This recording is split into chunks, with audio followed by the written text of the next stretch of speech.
Coming up on Arirang News. The doctors' strike in South Korea continues into its second day, with more than 70% of the country's trainee doctors having submitted their resignations, and the majority of them having left their places of work. The government says it'll hold them legally responsible. For the first time in 20 years, the government will lift green belt zones, or land protected from development, in the regions outside the capital area to boost the regional economy.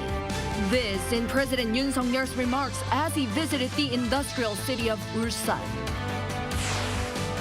From this year onward, July 14th will be a day to honor defectors from North Korea. The Yoon administration designated one as part of efforts to embrace them as a step toward reunification.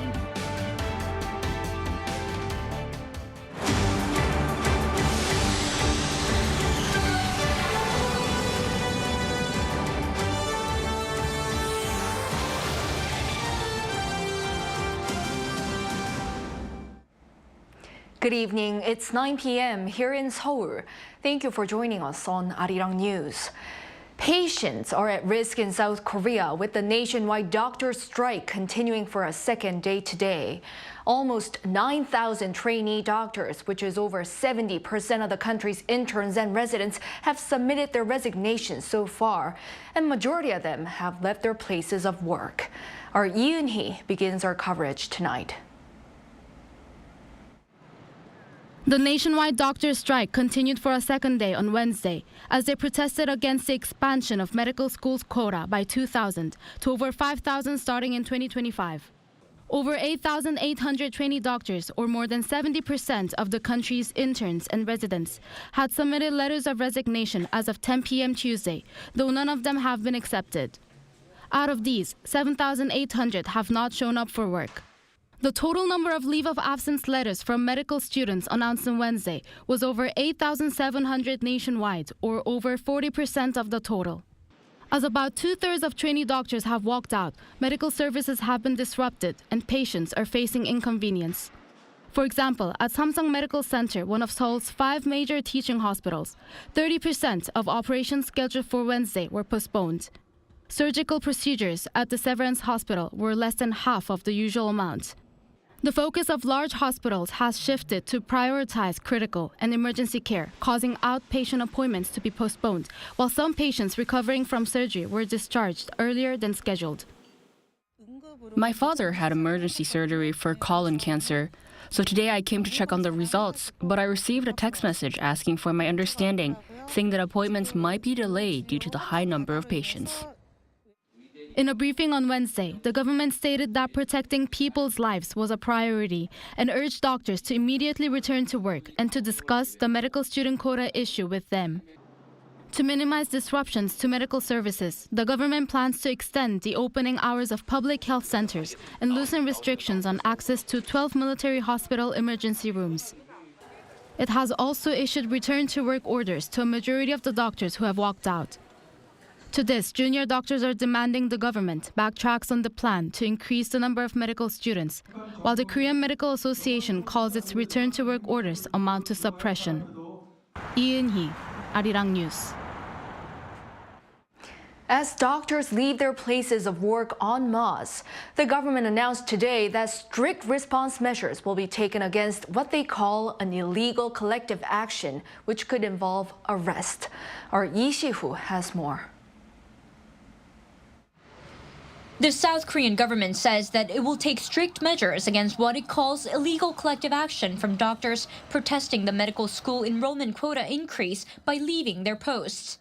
This is according to the Justice and Interior Ministries, as well as the Supreme Prosecutor's Office and the National Police Agency at their joint briefing held to discuss the issue on Wednesday.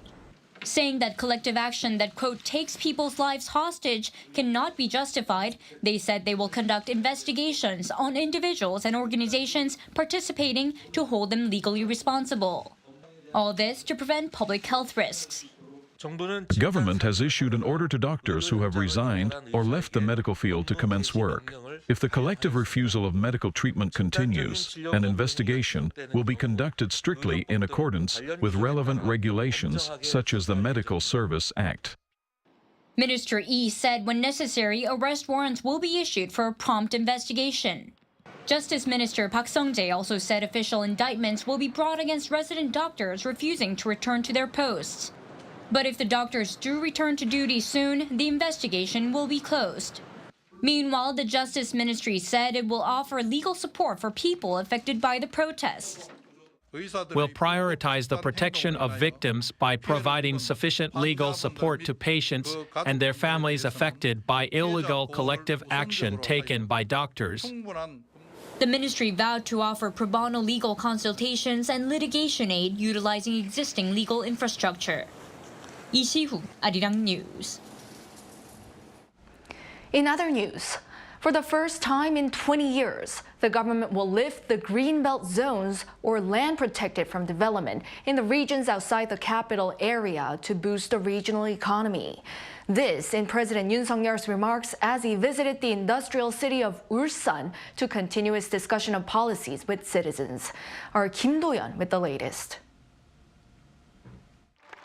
In Ulsan, the first city that was designated for industrial development, President Yoon Suk-yeol shared his plans to utilize more land for new industries to grow. This came on Wednesday as he hosted a livelihood discussion there, a city that led the nation's growth in shipbuilding, automobile, and petrochemical industries. 기존의 패스트 팔로워에서 이제 퍼스트 무버로 탈바꿈을 새롭게 해야 합니다. 정부는 첨단 산업과 미래 산업을 새로운 성장 엔진으로 삼아 울산과 대한민국이 다시 도약할 기회를 만들 것입니다. 이를 위해 제일 중요한 것이 바로 새로운 산업을 전개할 수 있는 입지 공간을 마련하는 것입니다. He spoke about lifting greenbelt and agricultural land restrictions to efficiently combine labor, capital, and technology to maximize economic values. Specifically, he said he believes in local government autonomy in terms of lifting restrictions in order to foster competitive industries. To achieve this, he's looking into adjusting the rules when it comes to lifting restrictions, which are the same throughout the country, to be different depending on each region and type of area, as he called such rule a, quote, obstacle. These rules haven't been changed in 20 years. He also added that smart and vertical farming are new industries with a lot of potential, so he will adjust regulations of the agricultural land restrictions for the industry's use of more land.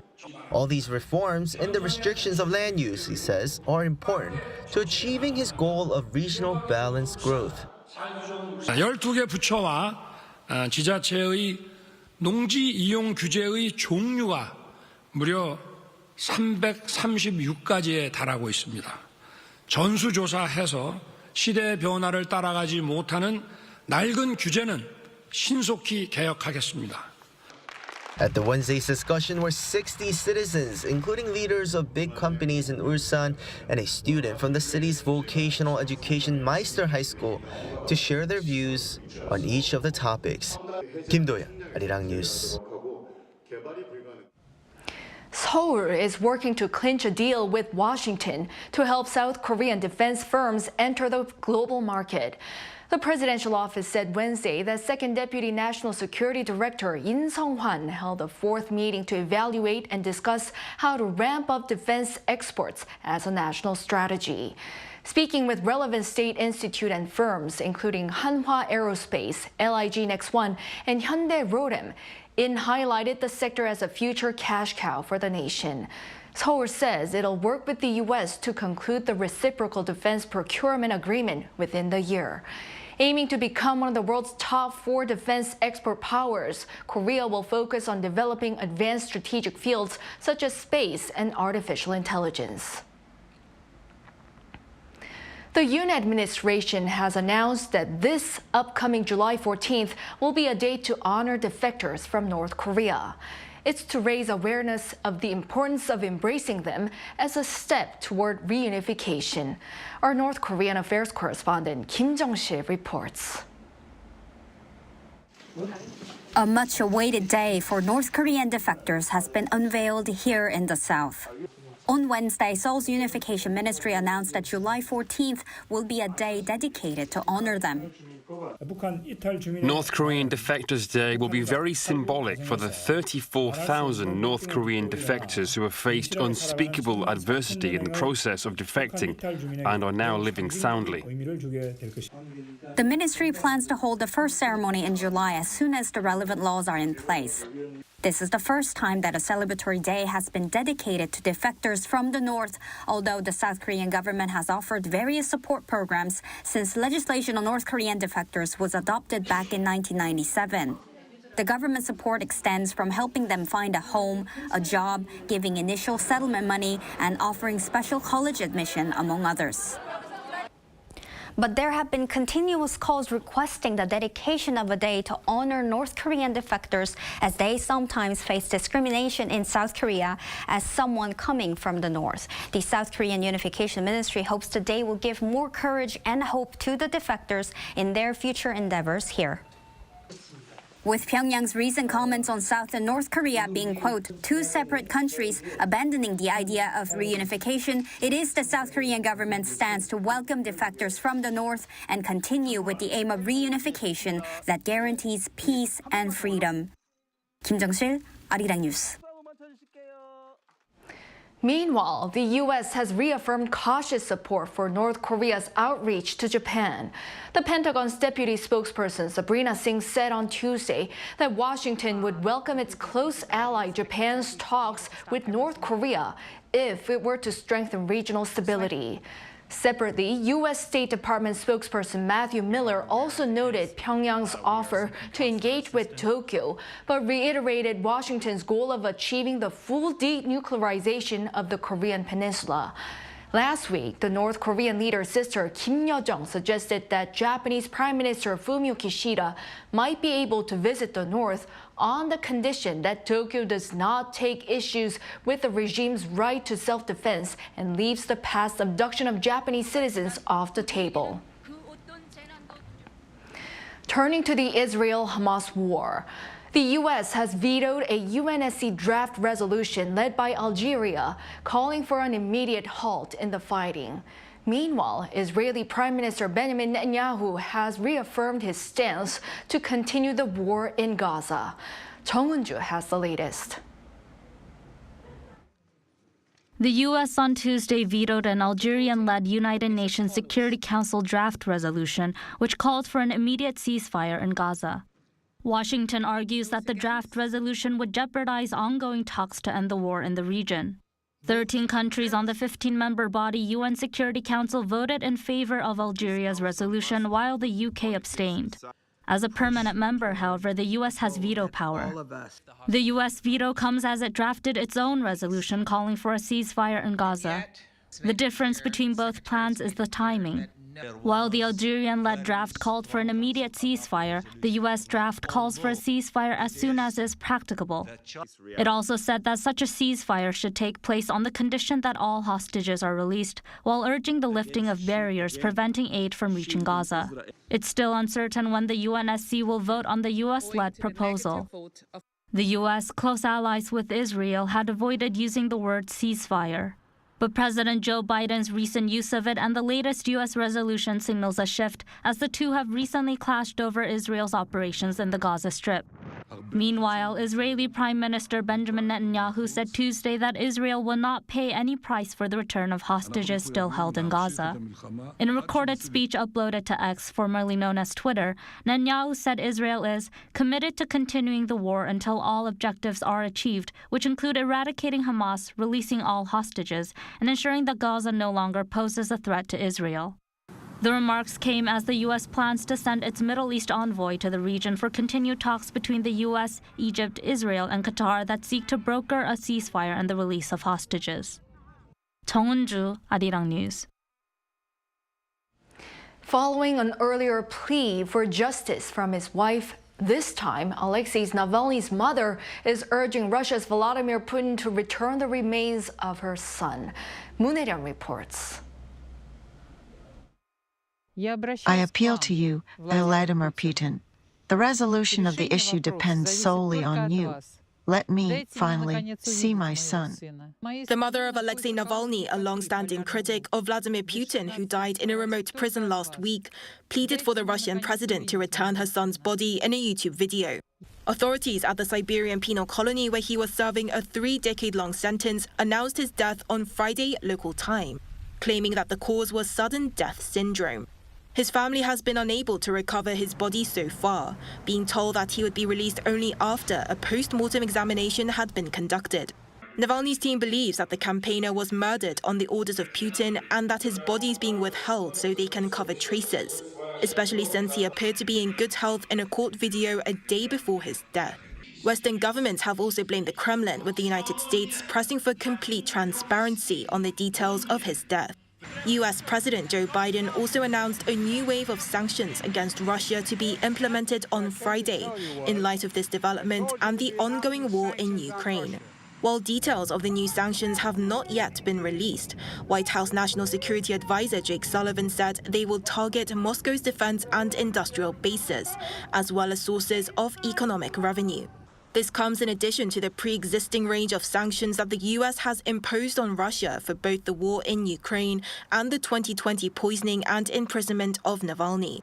Despite the Russian government's firm stance rejecting biased and unrealistic assumptions over Navalny's death, more than 400 people have been arrested as people gathered at vigils and protests across the country. Demonstrations are also taking place near Russian embassies across the world. 문혜련, Arirang News.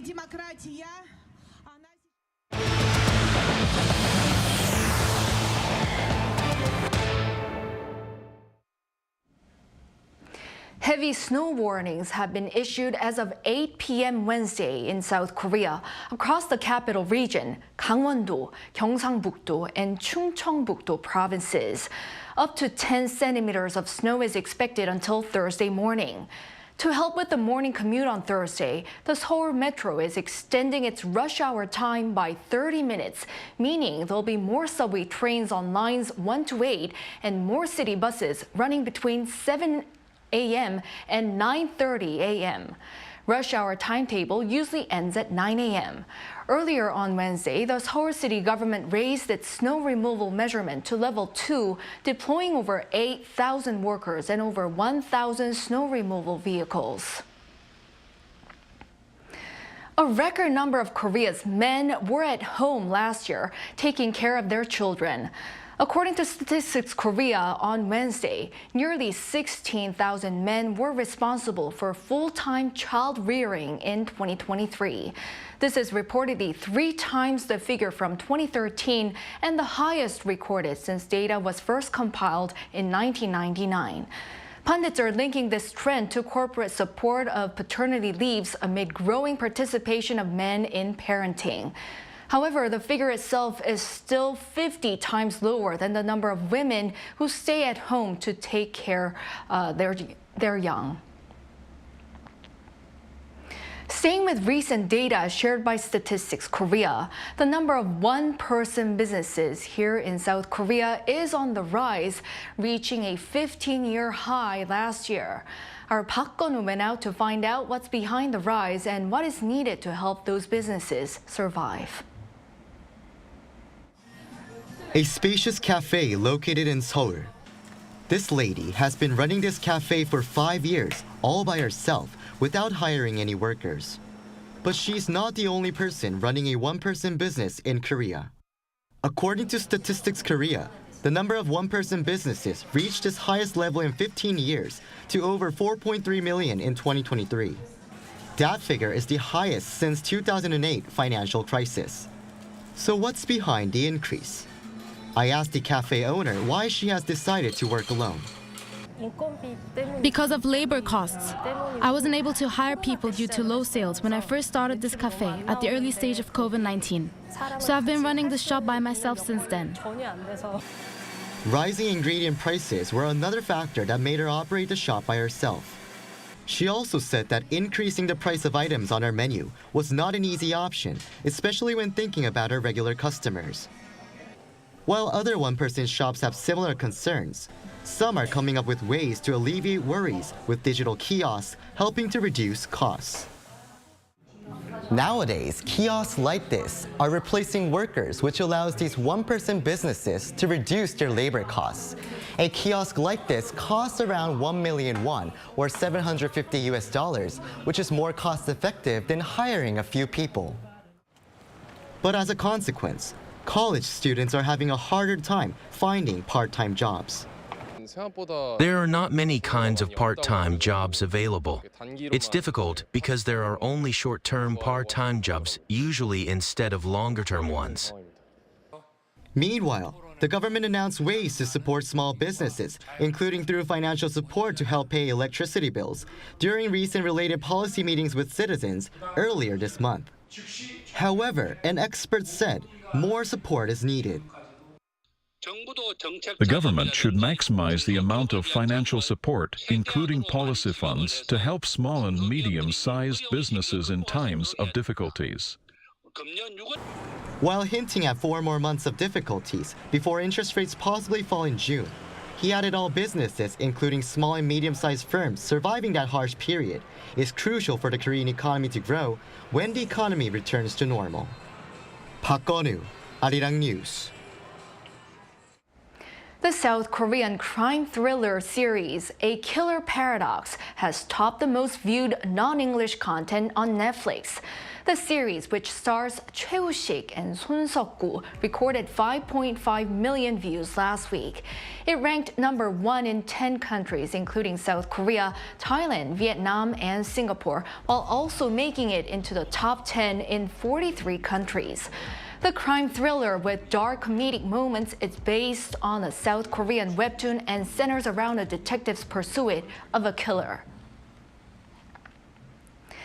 In Sydney, Australia, a taekwondo instructor has been arrested on suspicion of murdering a family of 3 from South Korea.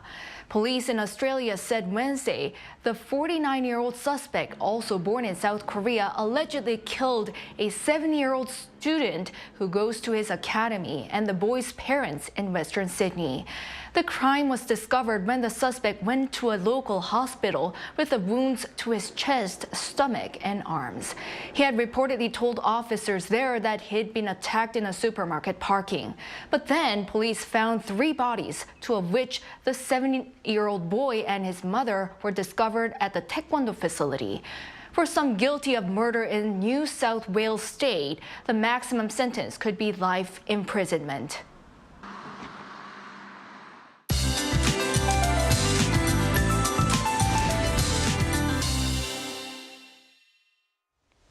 Snow and rain will continue in inland areas until tomorrow morning.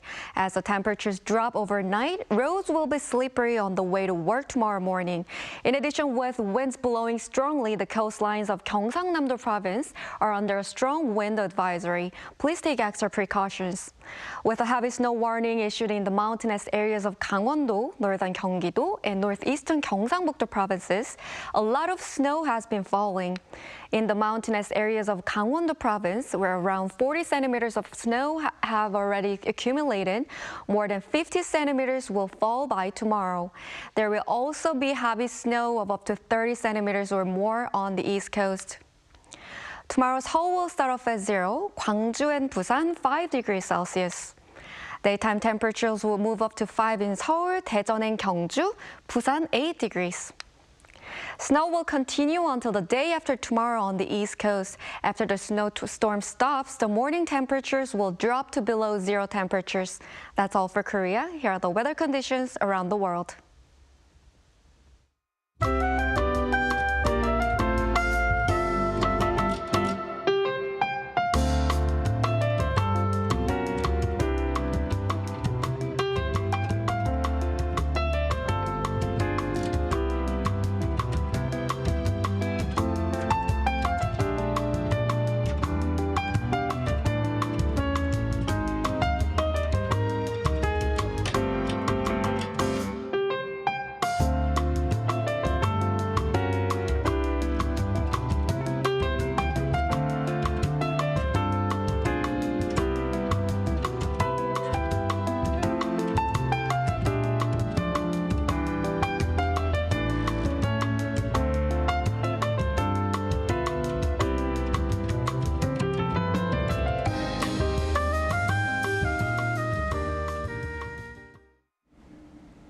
Well, that is all for this newscast. Thank you for watching. We'll be back at 10 p.m. with the AI headline news. Good night.